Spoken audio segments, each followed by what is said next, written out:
Poland ने उतारे 40,000 सैनिक, बेलारूस बॉर्डर पर दूसरा युद्ध शुरू। रूस यूक्रेन में अब कुछ ऐसी हैरान करने वाली खबरें और तस्वीरें आ रही हैं जो वाकई में साबित कर रही हैं कि अब तीसरा विश्व युद्ध शुरू हो चुका है। लगभग 1300 दिन में रूस यूक्रेन जंग में भयंकर खून खराबा चल रहा है, लेकिन पिछले 72 घंटे के अंदर ही अब रूस के नेटो देश पोलैंड ने सीधा टकराव शुरू कर दिया है। हम आपको बता दें, पिछले 20 घंटे के अंदर ही पोलैंड ने 40,000 सैनिकों को बेलारूस बॉर्डर पर भेज दिया है। इसके अलावा पोलैंड ने अपने F-16 जेट को फुल एक्टिव मोड में करने के बाद से रूस पर बहुत बड़े हमले की तैयारियां शुरू कर दी हैं। जो खबरें आ रही हैं उसके मुताबिक पोलैंड ने बेलारूस बॉर्डर पर सबसे ज्यादा सैनिक, बख्तरबंद और टैंक भेजे हैं। कुछ रिपोर्ट्स में दावा किया गया है कि रूस पोलैंड पर बेलारूस की जमीन से हमला कर सकता है। हम आपको आज ये भी दिखाने जा रहे हैं कि पुतिन के खौफ से कैसे नेटो पर एक बड़ा खिलाड़ी नेटो के लिए ही भस्मासुर बनता जा रहा है।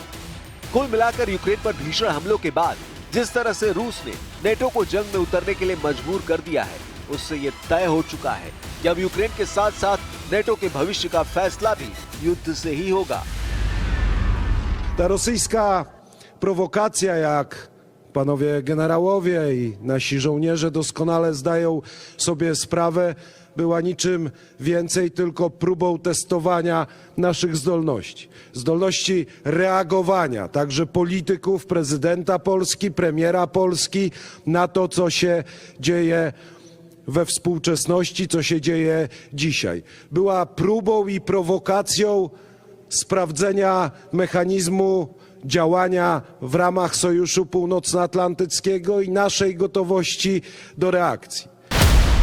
रौंद डाला यूक्रेन, अब पोलैंड का नंबर। 43 महीने से ज्यादा की जंग में अब तक रूस यूक्रेन के 27% इलाके को रौंद कर उस पर कब्जा कर चुका है। दावा तो यहां तक किया गया है कि रूस ने अब पश्चिमी यूक्रेन के साथ साथ राजधानी कीव पर भी 15 गुना हमले तेज कर दिए हैं। हैरानी की बात तो यह है कि इस वक्त रूस जो ड्रोन और मिसाइल हमले कर रहा है, उसमें से रूस के 19 ईरानी शाहिद 136 ड्रोन पोलैंड के अलग अलग इलाकों पर गिरे हैं।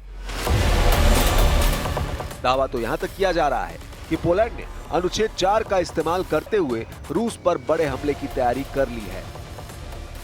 हम आपको कुछ तस्वीरें पोलैंड और बेलारूस बॉर्डर की दिखा रहे हैं, जहां रूस और पोलैंड दोनों देशों की सेना बॉर्डर पर आर पार की जंग करने में जुट गई है। हमले को तैयार 40,000 सैनिक, बेलारूस बॉर्डर पर कोहराम। पोलैंड और रूसी मीडिया के मुताबिक पोलैंड अपनी पूर्वी सीमा पर 40,000 सैनिकों को तैनात कर रहा है।